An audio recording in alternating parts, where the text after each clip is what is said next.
Ya, kita lanjutkan dialog mengenai Partai Golkar. Mas Ikrar, kalau tadi kita berbicara 2004 seperti dijelaskan Pak Akbar. Nah, di 2014 ini Anda melihat lebih cemerlangkah atau secemerlang 2004 kah kader-kader Golkar? Kalau menurut saya problem yang terbesar ya di bawah kepemimpinan Abu Rizal Bakri itu adalah, mungkin saya tidak sependapat dengan Bang Akbar ya mengenai manajemen konflik.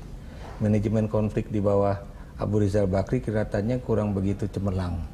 Kenapa dibandingkan periode Bang Akbar? Ini Mas Ikrar tidak berbicara pada depan Bang Akbar ya? Ya, kenapa demikian? Ya kita bisa lihat ya, bagaimana misalnya teman-teman yang benar-benar daihat Partai Golkar yang begitu cemerlang itu satu persatu keluar ya.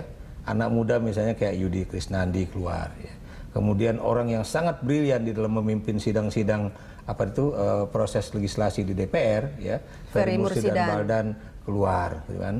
Kemudian tokoh orator yang sangat hebat dari Partai Golkar ya, yang sekarang menjadi pemimpin Nasdem juga keluar ya. Belum lagi tokoh-tokoh di daerah ya. Jadi di situ menunjukkan betapa tidak ada upaya untuk merangkul orang-orang yang kalah gitu kan. Jadi ya begini, maksud saya nih, kalau sebuah partai politik itu kita bertarung boleh, berkompetisi boleh, tapi begitu kompetisi selesai itu semuanya itu harus rangkul-rangkulan dan kemudian tidak ada balas dendam ataupun balas budi. Itu harus semuanya dirangkul supaya kekuatan Golkar tetap satu ya. Terlepas dari Golkar mungkin tadi saya katakan masih bisa nomor 1 atau nomor 2, tapi yang jelas Golkar kehilangan kader-kader cemerlang khususnya dari kalangan generasi muda sebagai akibat dari balas dendam. Misalnya, oh karena lo dulu anti gua, lo boleh aja menjadi calon anggota DPR tapi dari dapil yang baru ya, yang kemudian sangat dia tidak kuasai sehingga kemudian dia tidak bisa terpilih menjadi anggota DPR. Padahal kita tahu orang tersebut ya, saya beri contoh Ferry Mursi dan Baldan itu sangat brilian ya. Itu jadi dan merupakan politisi yang senior ya, juga di Golkar. Dan kemudian menurut saya yang juga buat saya menjadi satu problem besar ya, Golkar memang cemerlang di dalam pemilu legislatif, tapi Golkar tidak pernah cemerlang di dalam pemilu presiden. Itu harusnya menjadi satu kajian tersendiri di Partai Golkar. Nah, memang apa yang terjadi nih? Mengapa tidak ada tokoh-tokoh muda Golkar yang kemudian bisa mencuat menjadi calon presiden? Nah, betul. Minimal aja 3 kali pemilu tidak ada capres dari Partai Golkar kecuali 2014 ini. Bang Akbar, kenapa sih? Ya kalau kita lihat dari sisi pola rekrutmennya, kami sudah melakukan yang terbaik. Tapi pada akhirnya kan, pada instansi terakhir, kalau udah pemilihan presiden itu kan juga sangat menentukan faktor ketokohannya, faktor figurnya. Bagaimana figur itu, tokoh itu di mata publik. Kalau di mata publik tokoh itu memang menarik dan citranya di mata publik juga bagus, nah itulah kemudian yang akan terpilih. Dan itu sudah kita lihat. Memang pengalaman kita baru 2 kali. Pertama 2004, kedua 2009. Dan kebetulan waktu itu figurnya yang menonjol Pak SBY. Dan kemudian dia maju lagi, terpilih lagi. Jadi dia 2 kali. Pertama kali muncul kalau dilihat dari segi pengalamannya di pemerintahan, termasuk pengalaman di militer. Dibandingkan dengan Pak Wiranto kan lebih tinggi pengalamannya di militer. Pernah Panglima, kemudian juga pernah Menteri, Hankam, dan juga pernah menjadi Menko. Nah, dilihat dari sisi itu sebenarnya kan lebih tinggi. Ya. Tapi kan publik rupanya tidak melihat hanya itu, tapi melihat juga tokohnya, figurnya, bagaimana cara dia merespons berbagai isu yang ada. Kalau Bang Akbar sendiri sebagai Ketua Dewan Pertimbangan melihat capres tunggal dari Golkar saat ini, kira-kira cukup mumpuni kah? Ya pokoknya kami telah melakukan satu rekrutmen yang kami anggap itulah yang boleh dikatakan sudah memenuhi persyaratan dikaitkan dengan mekanisme yang ada, walaupun saya sendiri pada waktu itu juga punya pendapat yang agak berbeda sedikit dengan rekrutmen yang dilakukan ini. Perbedaannya saya lebih ingin supaya dilakukan lebih terbuka, lebih demokratis, lebih melibatkan seluruh stakeholder daripada partai, sehingga demikian semua orang merasa ikut memiliki dan sekaligus juga ikut bertanggung jawab, ada sense of belonging, sense of participation, sense of responsibility gitu ya. Tapi keabsahan, validitas daripada pencalonan itu tidak pernah saya katakan tidak sah, tidak valid. Itu sah dan valid. Cuma caranya kurang serap di mata Bang Akbar Tanjung. Ya, karena apa?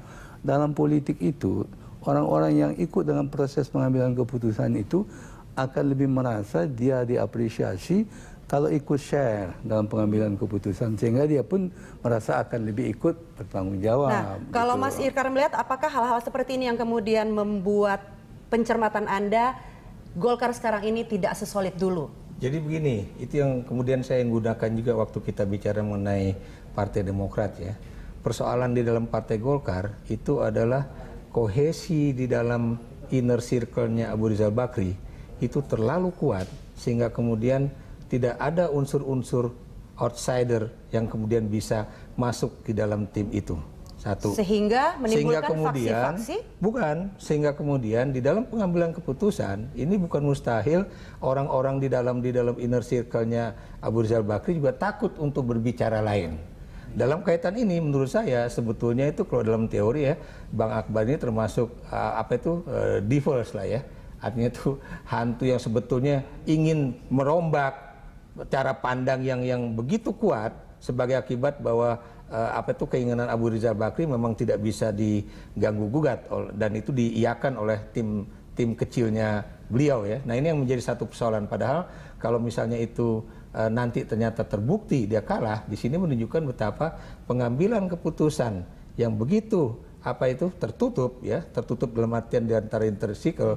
Ini yang kemudian menjadikan Golkar gagal lagi di dalam pencalonan presiden. Kenapa saya katakan ketutup? Ya memang terbuka kemudian ada rapat kerja ataupun musyawarah nasional dan sebagainya. Tapi buat saya itu kan cuma persoalan bagaimana melegitimasi menjadi lebih besar. Tapi keputusan untuk siapa menjadi calon presiden dari Partai Golkar itu buat saya ditentukan oleh oligarki partai yang jumlahnya sangat sedikit itu. Nah, Bang Akbar, sampai sejauh ini capres tunggal dari Partai Golkar tidak juga masuk 3 besar atau 2 besar bahkan seperti partainya sendiri. Tidakkah kemudian ini menjadi catatan kader Golkar sendiri menjelang Pilpres? Ya saya yakin pasti itu menjadi bahan bagi Partai Golkar juga untuk melihat kemungkinan-kemungkinannya ke depan berkaitan dengan probabilitas kemenangan dari calon presiden dari Partai Golkar. Dan ini tentu ditentukan oleh apa? Ya elektabilitas yang selama ini selalu menjadi ukuran. Dari si elektabilitas ya memang belum memperlihatkan ada potensi untuk bisa meraih kemenangan dalam kondisi yang sekarang ini ya. Tapi ini waktu sudah sangat dekat dan ya, sempit. tapi kan pemilihan presidennya kan bulan Juli. Jadi menurut kami pada waktu itu kami mau fokuskan dulu dah kemenangan partai dalam pemilu legislatif. Untuk April. Ada 2 hal itu. Pertama adalah dengan kita mendapatkan dukungan yang signifikan, syukur-syukur menang, kita udah bisa pasti mencalonkan presiden langsung ya sesuai dengan ketentuan undang-undang. Sehingga kita pun akan lebih mudah, lebih fleksibel untuk mencari calon wakil presiden untuk memperkuat elektabilitas dari calon presiden. Tapi modal kita sudah punya. Modal apa? Modal dukungan suara yang signifikan dalam legislatif. Partai pemenang begitu. Ya, legislatif yang signifikan ditambah lagi dengan nanti kombinasi dengan calon wakil presiden yang akan menambah elektabilitas. Sehingga demikian potensi menang juga terbuka gitu loh. Meskipun elektabilitas calonnya sendiri belum naik-naik signifikan ya, sampai sekarang. calonnya belum naik, tapi kan partainya kalau misalnya naik dan kemudian kita bisa langsung, kita bisa mencari wakil presiden yang memiliki suatu potensi untuk menaikkan elektabilitas, kan berarti kan peluangnya kan menjadi terbuka gitu loh. Kalau peluangnya tidak kunjung terbuka atau hasilnya nanti tidak berbanding lurus dengan hasil yang diraih oleh partai, begitu ada kemungkinan masih untuk menggugat pencapresan tunggal ini? Dari kader sendiri? Tentu nanti jadi ukurannya pada waktu ya pemilu presidennya langsung. Baik, Mas Ikrar juga senyum-senyum mendengarnya. Ya, kita mengartikannya masih ada kemungkinan begitu ya Pak Akbar. Baik, kita lanjutkan perbincangan sesaat lagi, pemirsa tetaplah bersama kami.